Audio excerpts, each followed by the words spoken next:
Vamos para mais um cafezinho? Bom, hoje eu tava pensando em falar de comunicação, né? Tipo, comunicação, continuando na linha ali dos soft skills que eu falei ontem. Comunicação, eu creio que é o soft skill mais importante, assim, e ele é necessário para todo mundo, né? A gente tem que saber se expressar, tem que saber, sei lá, expressar, apresentar coisas, né? Já vou dar uma ideia daqui porque que existe o meu canal, né? O meu canal é um grande treino de comunicação, então, assim, o que eu tô fazendo aqui no cafezinho é tentar levantar uma conversa, tentar levar uma conversa de 10 minutos ali, tentando me expressar, me comunicar, né? E eu creio que, assim, pelos comentários eu tenho tido sucesso, né? Outro exemplo é o tal dos vídeos aulas lá que eu tenho, que é uma forma de eu aprender, eu não aprender, mas eu treinar apresentações, né? Eu já fazia apresentações antes nas empresas que eu fiz, já diversas empresas eu dei aula, eu gosto, assim, detalhe que assim, eu tento dar palestra às vezes, mas eu dou aula, sabe? E aí eu fico sempre, tipo, porque eu gosto de ir nos conceitos lá e no core do negócio, né? Mas assim, o que é importante de comunicação? E é o que eu uso muito no meu cafezinho. É eu conseguir passar a mensagem, né? Não é só eu conseguir expressar a mensagem, não é conseguir eu escrever uma mensagem. Não é só você escrever um bilhete. É você saber e ter certeza que o outro compreendeu aquilo que você quer falar. Porque na comunicação, o foco da comunicação é o outro e não você. Não é assim, eu falei. Não adianta nada você falar as coisas e os outros não entenderem, né? Por isso que assim, muitas vezes até mesmo nos cafezinhos acontece isso. Eu vou, volto, eu reviso no final. Eu tento chegar no final fazer um resumão eu ouço muito podcast para tentar ver como é que os outros lidam com a comunicação, né? Eu estava vendo, por exemplo, ontem a Rádio Escafandro, né?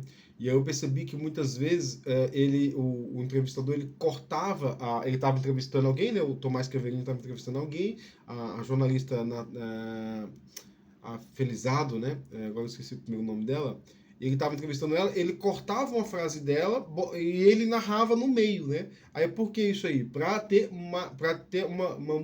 Uma mudança no narrador, né? Só para tipo, um fala, outro fala, um fala, outro fala. Então, mesmo que ela estivesse falando uma fala longa, ele pegava um trecho e ele completava alguma coisa ali na edição, né? Para quê? Para não parecer só um monólogo, né? Que às vezes um monólogo pode ser uma coisa entediante, às vezes. Assim, uma coisa que pode acontecer, isso aí se você tiver mais ideias, quiser mais saber sobre, dá uma olhada nos meus cafezinhos sobre redes sociais. Tem uma playlist só sobre ele, tá? Vou deixar linkado aqui a playlist. E às vezes eu falo que vou deixar linkado, mas eu esqueço, tá, gente? Que o que acontece, a gente tá muito viciado em coisas editadas, né? Então assim, a comunicação, as falas normais podem se tornar entediantes, né? Eu faço os meus vídeos já assim, pensando que ele pode ser entediante mesmo. Eu não me preocupo com isso, porque a gente está num momento que todas os meios que todas as mídias que a gente interage, elas são editadas, elas têm uma frequência maior, elas têm cortes, assim, é bem como hoje a gente vê um vídeo que a gente repara que tem vários cortes no vídeo e a fala está muito rápida, muito encadeada, como se ninguém consegue encadear argumentação muito rápido, né? Por quê? Porque a gente tem que pensar, então a gente pensa e vai falando, né? Só que aí quando você edita, não, fica aquela coisa rápida, né?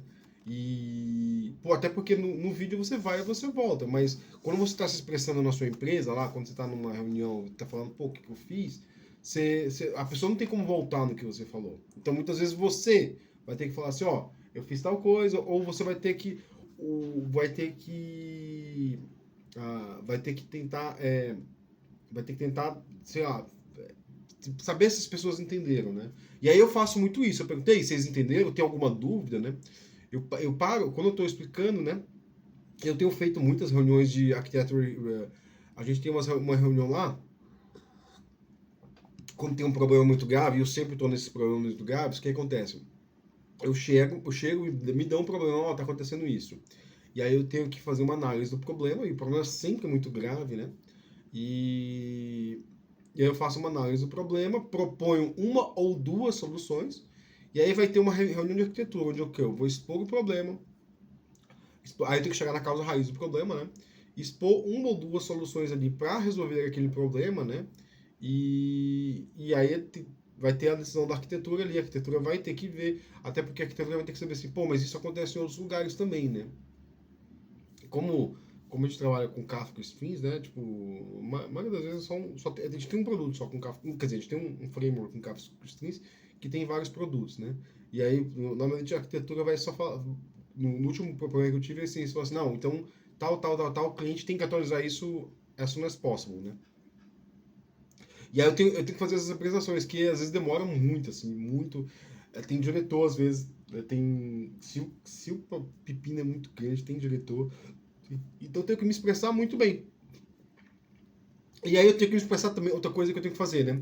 Eu tenho que me expressar de acordo com a minha audiência, né? Então se eu estou ali numa audiência, se eu estou ali com um time de arquitetos que entendem de Kafka, né? Eu vou falar um pouco mais a baixo nível ali no Kafka. Se eu vou falar, por exemplo, com o diretor, que ele entende menos de Kafka, mais de, sei lá, ele entende de Java bastante, que eu lembro que na entrevista que eu fiz com ele me foi com os dois pés no peito, assim, pra ver se eu manjava de Java, né? Mas se eu falo com ele, não, eu vou ter que explicar um pouquinho vou ter que subir um pouco o nível, falar um pouco abstrato, falar um pouco mais conceitual para ver se ele consegue entender o problema, mas ele não vai entender de Kafka, né? Eu não vou ficar uma coisa que eu via muito assim, muito em pessoal técnico, o pessoal desce bastante o nível, fala termos que não são os termos usuais, não conceituam os termos. E aí fica aquela coisa que ninguém entendeu, mas ninguém pergunta porque o cara tá achando, né? E aí o que, que o cara acha? Que todo mundo é burro, né? Enquanto na verdade ele não sabe como se comunicar, né? Por isso que assim, muitas vezes eu procuro sempre saber qual que é o termo para aquilo, né? O termo correto, né? Então, por exemplo, se eu quiser explicar o que eu vou falar, eu sei que o que eu vou falar é Data Stream Processing. Então, se eu falar para, por exemplo, minha orientadora não sabia nada de Kafka, né? E eu falo, não, o Kafka Streams. Isso mesmo eu não sabia, né? Quando eu comecei a fazer o meu mestrado, né? Eu não sabia que, por exemplo, Kafka, o Apache Kafka, o broker, é um Message Oriented Middleware. Então eu não sabia disso, né? E aí eu tive que estudar, entendi que isso é. Aí ela fala, aí quando eu falei assim, não, é um Mon. E ela, é um Mon? Ah, beleza, é um Mon. Ah, então ela entendeu. Aí foi o ponto que ela entendeu, né? E aí quando eu falei de Data Stream Processing, aí ela não entendeu muito porque ela não conhecia muito essa área de pesquisa, né? Mas o Kafka Streams é um framework de Data Stream Processing, né? Então se vocês implementam um stream Kafka, você está implementando um sistema Data Stream Processing. Aí tem toda a discussão em cima. Se eu fosse fazer uma apresentação, por exemplo, para acadêmicos, né, para pessoal de universidade, eu falaria que o Kafka Stream é um Data Stream Processing, e aí as pessoas entenderiam fácil aquilo, entenderiam? Tipo, então agora eu sei o que é. Então, só de você falar isso, você já resolve um monte de pepino, né? Então, basicamente, assim, a gente tem que... recapitulando aqui, já que recapitular é uma coisa importante, né? Então, assim, as coisas importantes que a gente tem que saber é comunicação. A gente tem que saber se o outro compreendeu.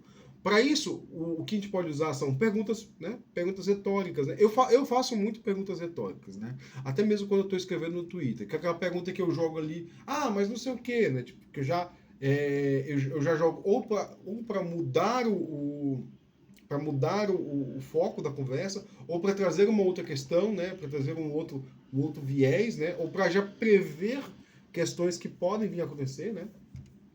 Então eu jogo perguntas retóricas, eu tento fazer resumos, né? Tipo, eu vou fazer um resumo daqui a pouco, só estou esperando dar 10 minutos aqui no vídeo.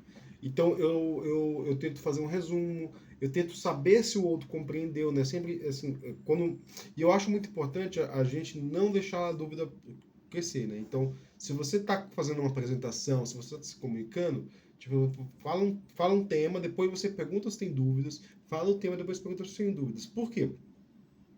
Pode ser que se você esteja falando do primeiro tema e as pessoas levem dúvidas, elas vão entender menos o segundo tema.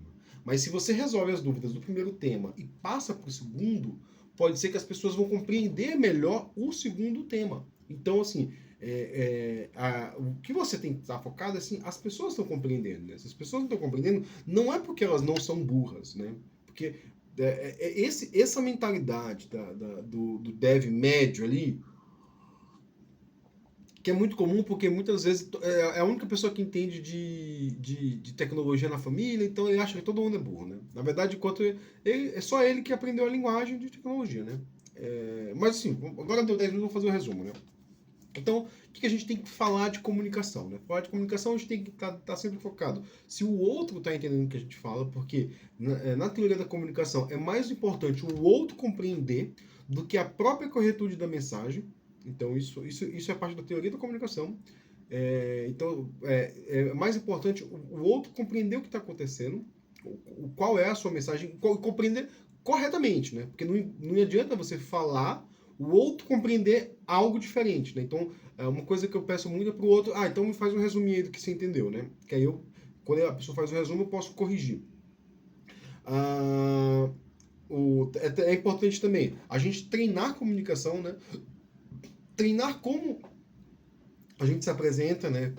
Como se apresenta. É importante também ter técnicas de comunicação, que é o que eu estou fazendo aqui. Eu estou fazendo um resuminho. Assim, tipo, eu poderia ter falado ali 12 minutos e não resumindo nada, mas aqui eu estou fazendo um resumo para aqui, para você ter ciência realmente e para eu conseguir fechar, né? Já que eu estou aqui num vídeo sem roteiro. Se eu não tenho um roteiro, o melhor que eu posso fazer é fazer um resumo no final para tentar encaixar aquilo que eu acho mais importante, né?